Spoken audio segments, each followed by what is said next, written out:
ان پر تجھے کچھ قدرت نہیں کہ ان کو گناہ میں ڈال سکے۔ ہاں، بد راہوں میں سے جو تیرے پیچھے چل پڑے، اور ان سب کے وعدے کی جگہ جہنم ہے۔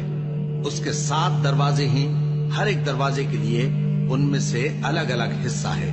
جو متقی ہیں وہ باغوں اور چشموں میں ہوں گے۔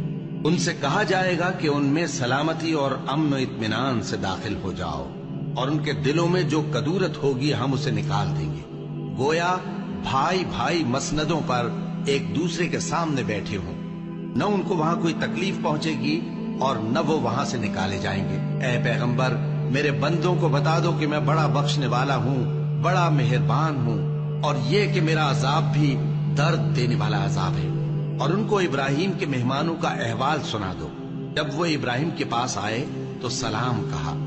انہوں نے کہا کہ ہمیں تو تم سے ڈر لگتا ہے۔